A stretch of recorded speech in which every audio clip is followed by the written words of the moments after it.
बिजनौर में रानी अहिल्याबाई होलकर की 300वीं जयंती पर जिला पंचायत द्वारा एक सम्मेलन का आयोजन किया गया, जिसमें मुख्य अतिथि जनपद के प्रभारी मंत्री कपिल देव अग्रवाल रहे।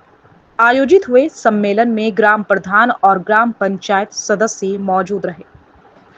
दरअसल भाजपा द्वारा रानी अहिल्याबाई होलकर जन्म त्रिशताब्दी वर्ष स्मृति अभियान मनाया जा रहा है, जिसके क्रम में आज जिला पंचायत द्वारा एक सम्मेलन का आयोजन किया गया, जिसमें मुख्य अतिथि जनपद के प्रभारी मंत्री कपिल देव अग्रवाल रहे। बता दें कि अहिल्याबाई होलकर त्रिशताब्दी स्मृति अभियान के तहत 31 मई तक जनपद में कार्यक्रम आयोजित किए जाएंगे। उसी के चलते आज शहर के एक निजी बैंक्वेट हॉल में सम्मेलन कार्यक्रम आयोजित हुआ, जिसमें ग्राम प्रधान व ग्राम पंचायत सदस्य मौजूद रहे। कार्यक्रम के दौरान अहिल्याबाई होलकर के जीवन पर प्रकाश डालते हुए उनके आदर्शों पर चलने की बात कही गई।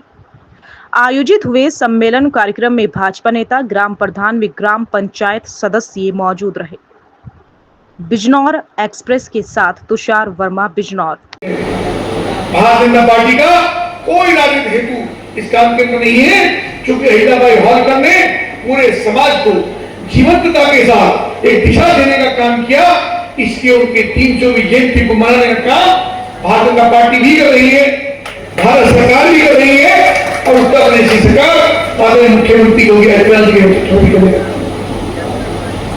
हमने छोटे छोटे कार्यक्रम किए, कस्बों में कार्यक्रम किए, नगर पालिकाओं में कार्यक्रम किए, मंडलों में कार्यक्रम किए और ये कार्यक्रम भारतीय जनता पार्टी की ओर से साकेत प्रताप जी को दिया गया, जिसमें सभी जनप्रतिनिधियों को यहाँ आने का अवसर मिला कि सब लोगों से वन टू वन बातचीत हो, उनके जीवन पर हम चर्चा करें। और मैं धन्यवाद करता हूँ आपका कि बड़ी संख्या में यहाँ सब लोग पहुंचे हैं और हमारी बात को हम पूरी बात करने का अवसर मिला। अहिल्याबाई होलकर बहुत न्यायप्रिय, समतामूलक, समाज के प्रति, महिलाओं के प्रति बहुत ही सादगी, बहुत ही सरलता, बहुत ही श्रेष्ठता की प्रतीक थी। वो अच्छी शासक भी थी और विनम्र भी थी। हर प्रकार का हम सबने सुना कि खंडीराव जी ने जो अपने गांव के अंदर, पिता के गांव के अंदर, साधारण मंदिर के अंदर वो गीत गा रही तो आशी मंदिर के अंदर हो रही, तो जो उनके बाद में ससुर बने खंडीराव जी उस गांव के अंदर ठहरे, वहां के राजा थे और उसने उस लड़की के गीत को सुना, आरती को सुना तो बड़े प्रभावित उससे हुए। क्या है ये लड़की कौन है?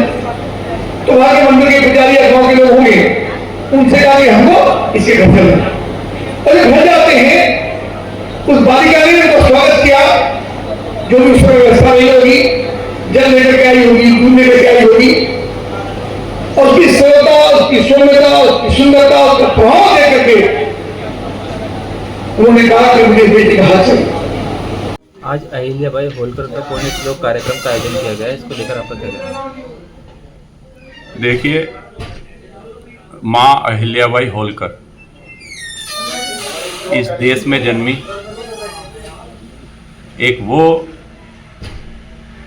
नारी शक्ति थी कि उन जैसे उदाहरण बहुत कम मिलते हैं। उन्होंने जिस तरह से पूरे देश में अपनी विषम परिस्थितियों में कम उम्र में विधवा हो गई, जो कि उस समय की प्रथा के अनुसार अपने पति के साथ सती होना चाहती थी, लेकिन उनके ससुर साहब ने उन्हें कहा कि नहीं, तुम मेरी बेटी के समान हो और इस राजकाज का क्या होगा। उन्होंने बड़ी योग्यता, बड़ी दृढ़ता, बड़ी बहादुरी, बड़ी दिलेरी से अपना राज तो चलाया ही, साथ साथ ईमानदारी का, इंसाफ की बेमिसालें पैदा की। पूरे भारतवर्ष में जहाँ भी ज्योतिर्लिंग, शिवलिंग है, उन सब के पुनरुद्धार का कार्य किया। मथुरा में, बनारस में उन्होंने शिवलिंग का पुनरुद्धार किया और अपनी सनातन परंपराओं को निभाते हुए और न्यायिक परंपराओं को निभाते हुए इस जैसा उदाहरण बहुत कम देखने को मिलता है। लेकिन हम लोगों की विडंबना है कि हमको जो पढ़ाया गया, जो इतिहास पढ़ाया गया, हम अपने इस भारतवर्ष की महान शख्सियतों का, महान विभूतियों का हमें अल्प ज्ञान था, क्योंकि इतिहास जो था वो बड़ी योजनाबद्ध तरीके से लिखा गया ताकि हम अपने जिन पे हम गर्व कर सकें, हमें उनके बारे में ज्ञान ना हो। वो तो आज की तारीख में हमारे प्रधानमंत्री नरेंद्र मोदी जी, योगी आदित्यनाथ जी, और इंटरनेट का ज़माना हुआ तो सब जगह जानकारियाँ निकली। तो माँ अहिल्याबाई जैसा जीवन चरित्र बहुत कम देखने को मिलता है। मैं तो कहता हूँ कि एक देवी ही थी साक्षात, जिन्होंने इस तरह से अपने कर्तव्य का पालन किया। आज हर जनमानस को, हमारी माताओं बहनों को और हर भारतीय को उनके जीवन से प्रेरणा लेने की आवश्यकता है। उनके द्वारा सच्चाई पे चले हुए मार्ग पे चलने की आवश्यकता है। उन्होंने जिस विषम परिस्थितियों में अपना राजकाज संभाला और अपने प्रजा को सुखी रखा, उसे हमें सीख लेने की आवश्यकता है। और उन्हीं चीज़ों का, उन्हीं का असर देखा होगा आपने। अभी ऑपरेशन सिंदूर हुआ, हमारी नारी शक्ति बहन व्योमिका सिंह और बहन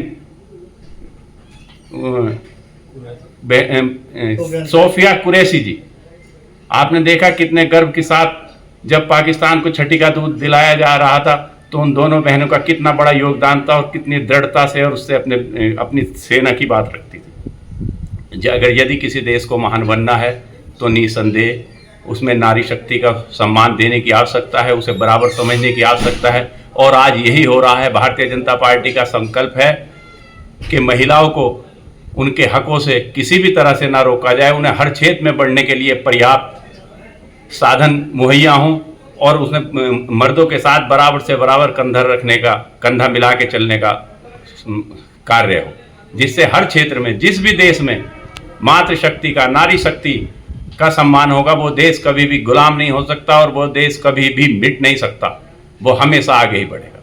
धन्यवाद। बिजनौर की सभी ताज़ा खबरों से जुड़े रहने के लिए हमारे YouTube चैनल को बेल आइकन पर क्लिक कर सब्सक्राइब करें।